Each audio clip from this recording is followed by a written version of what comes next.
It's proved in university tests that more people to go to see the... Before he died, he had to ask the world for a wheelchair. That's how far David Argue had fallen.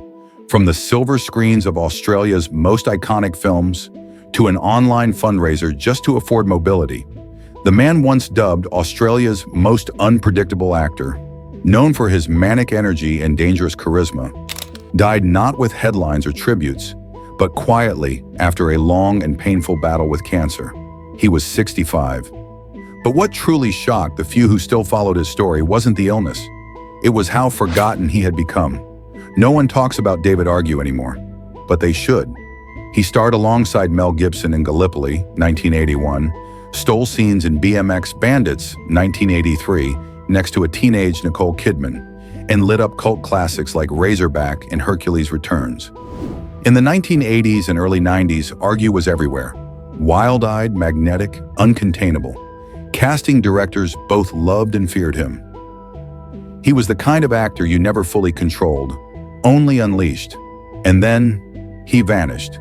Not overnight, but gradually, like a radio signal fading into static.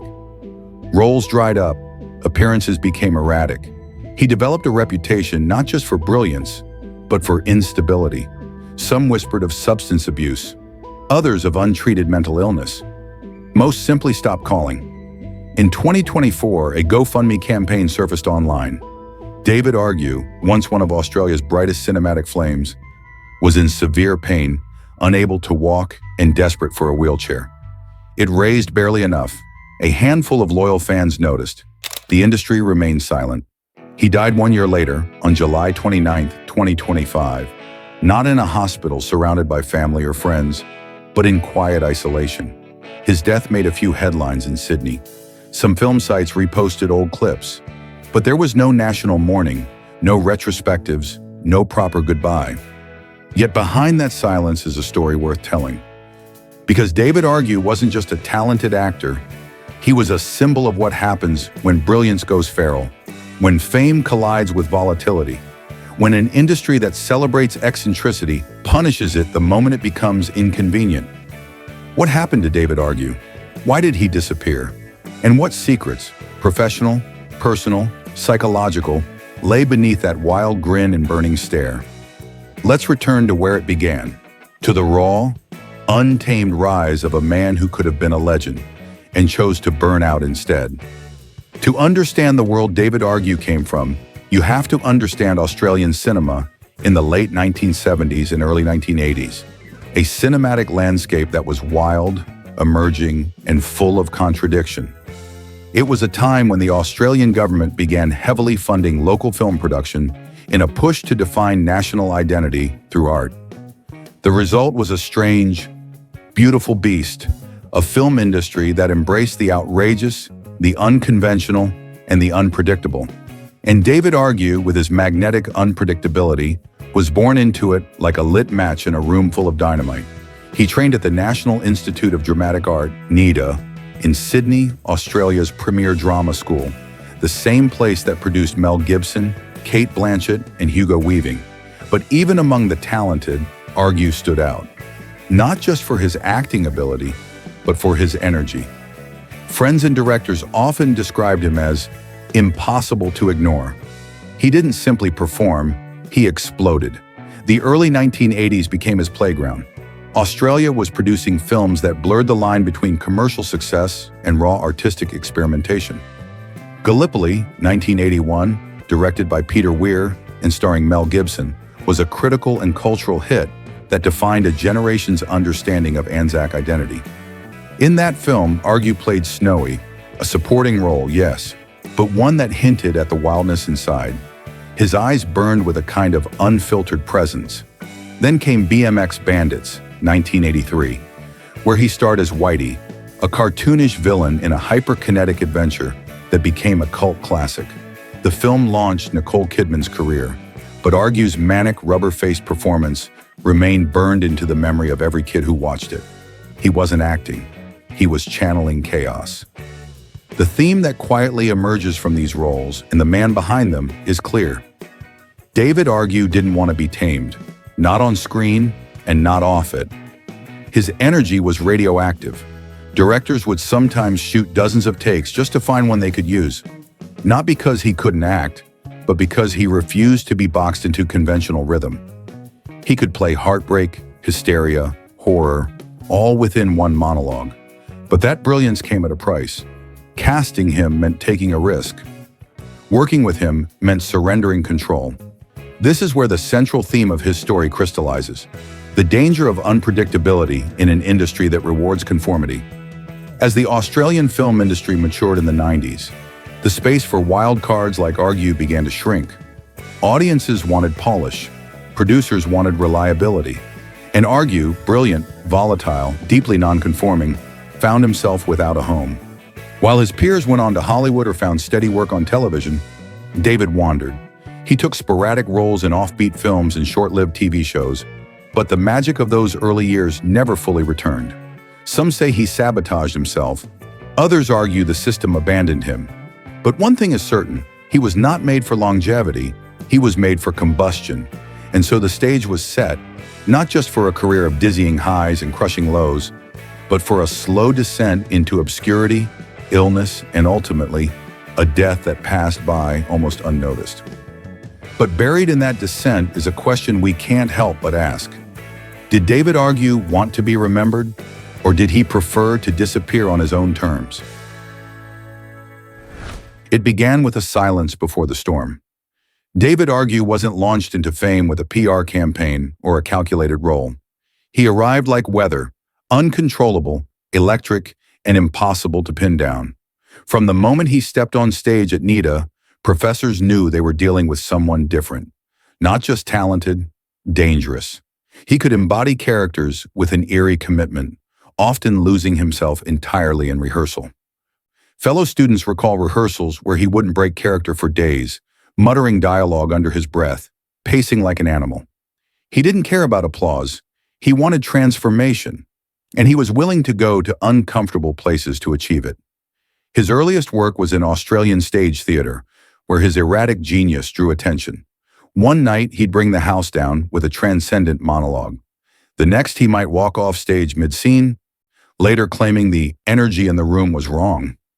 This volatility was maddening to some, but thrilling to directors who understood how to harness it. He was a risk, but when the risk paid off, it was unforgettable. His breakout came with Gallipoli in 1981. Peter Weir, known for cultivating unconventional talent, gave him the role of Snowy, a character who, on paper, seemed small. But on screen, Argue injected him with jittery pathos. He became the movie's human heartbeat, awkward, naive, painfully honest. In a film about war and sacrifice, Snowy became the face of innocence. Then came BMX Bandits, 1983, a wild kids' crime adventure that blended slapstick, chase scenes, and synth-pop editing. Argue played Whitey, one of the over-the-top crooks chasing down teenage bike-riding heroes. His performance was camp, chaotic, and magnetic, like a cartoon character who escaped the screen and took over the set. Nicole Kidman, just 16, was launching her career, but for many kids, it was Argue's anarchic villain that left the deepest mark. This was his pattern. He stole scenes. He didn't ask for the spotlight. He bent it toward himself.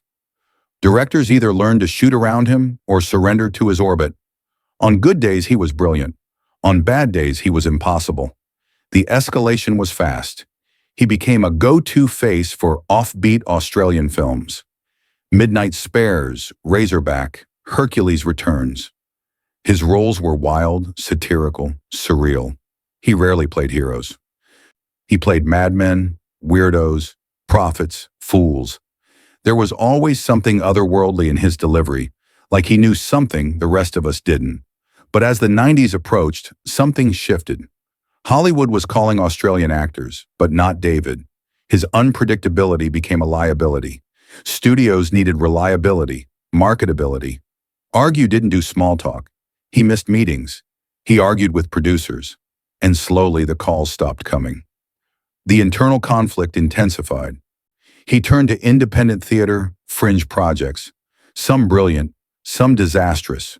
Rumors swirled, substance abuse, erratic behavior, depression. In interviews, he oscillated between sharp insight and surreal tangents. He could be profound or completely incoherent. Still, there were moments.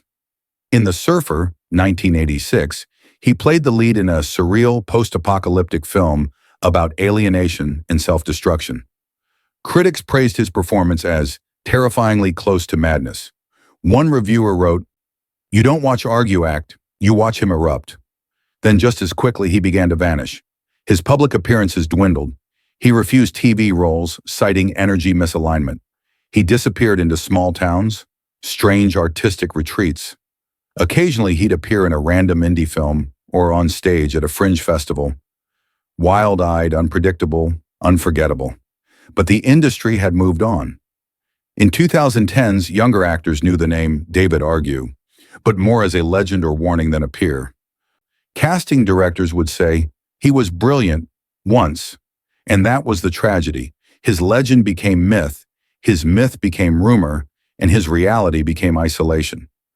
By the early 2020s, he was out of the spotlight entirely. When the GoFundMe appeared in 2024, it shocked those who remembered him. "David Argue needs a wheelchair," as it read. "He's in pain. He can't walk. He needs help." Few contributed. A few articles surfaced, but the industry said nothing. The man who once electrified cinema had become a forgotten relic, living in pain, out of sight, uncelebrated. But what no one realized was that even in his downfall, David Argue was performing a kind of last act, a rejection of the fame machine, a disappearance so total it became performance art. He had risen not as a product, but as an eruption, and like all eruptions, he left behind a scorched silence. By the time David Argue passed away in July 2025, the industry had already forgotten him. But what shocked those who looked closer wasn't just the silence around his death, it was the slow-motion tragedy of how he got there. For years, Argue had been battling not only physical illness, but a deeper, more invisible erosion, the collapse of a career that never fit into any system. His life was the slow suffocation of someone who wouldn't conform. Cancer may have taken his body, but the industry took his voice long before that. The GoFundMe was the first public crack in the wall. It appeared with no fanfare, no press release, just a plea from a friend, revealing that Argue could no longer walk without intense pain, that he couldn't afford a proper wheelchair, and that he needed urgent help. Reading it felt surreal. This was David Argue, Snowy from Gallipoli, Whitey from BMX Bandits, the man who once burned holes into the screen with his manic brilliance.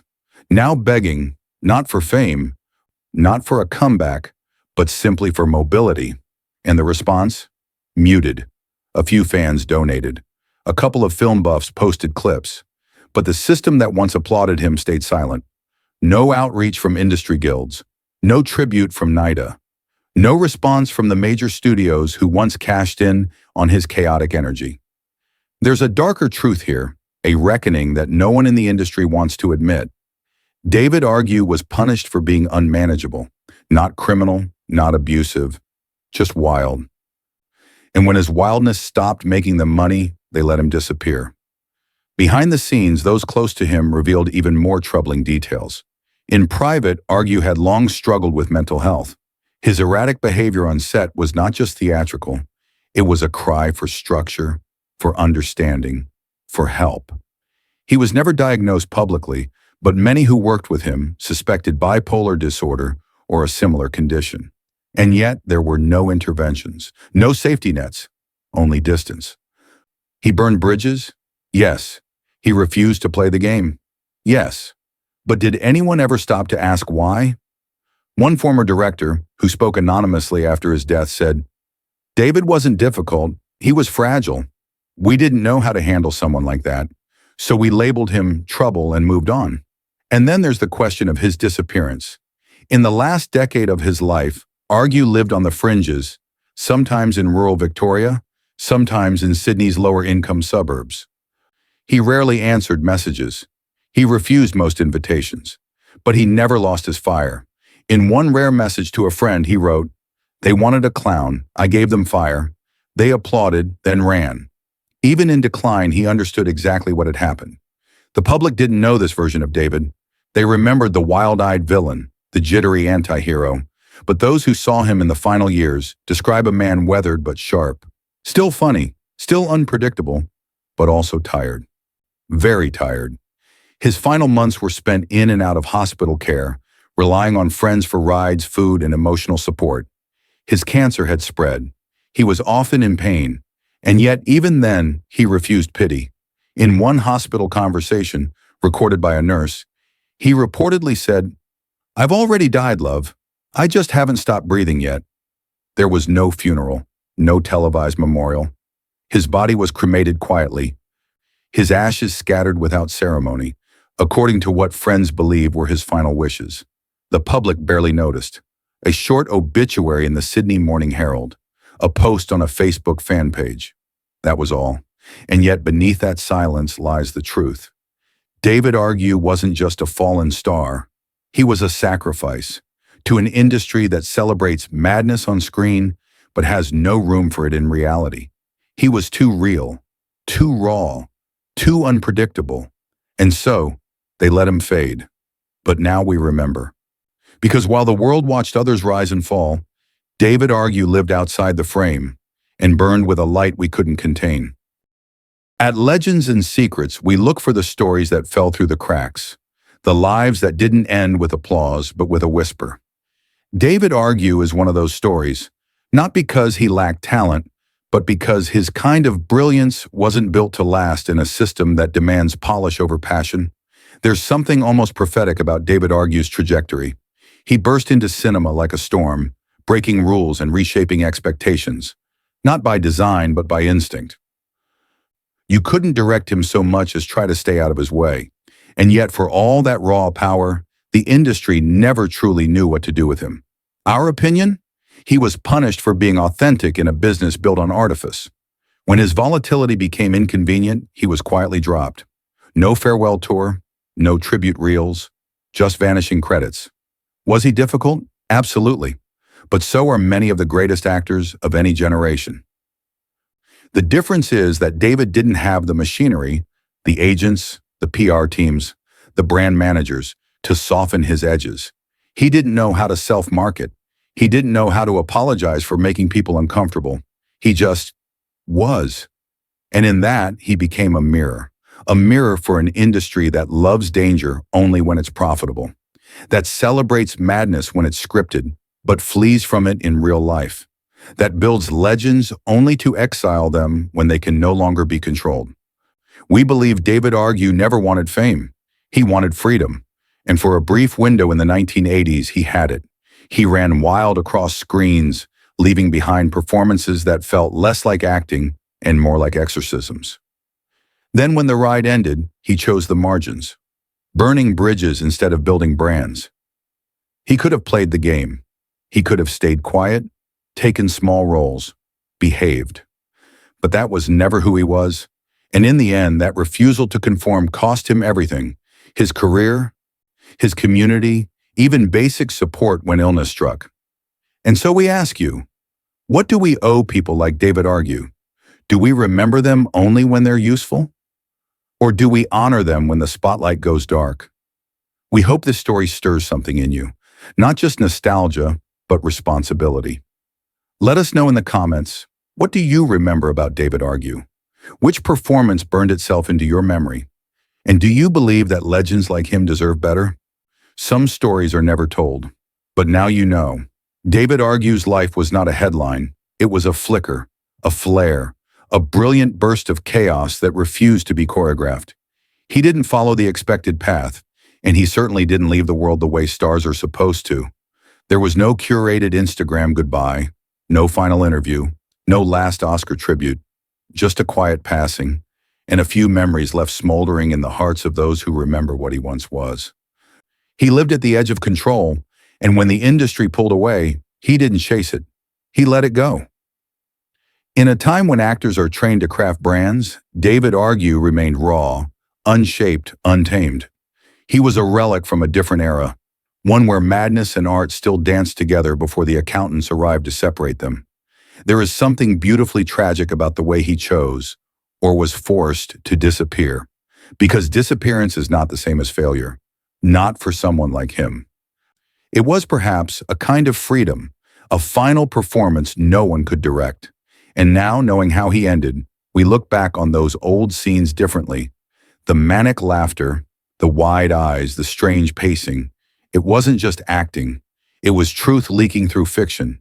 And maybe, just maybe, that's why he matters more now than ever. In remembering David Argue, we're not just recalling a face from the past. We're confronting a system that often forgets its most daring voices. We're revisiting a version of creativity that didn't ask permission, that didn't wait to be liked. His legacy is not in awards or long resumes. It's in that feeling you got when you watched him on screen and couldn't look away. It's in the questions he left behind. It's in the discomfort of genius that refuses to behave. So here's to the forgotten ones, the legends that burned too fast, the secrets that never made it into the credits. David Argue didn't want your applause. He wanted to be free, and now at last he is.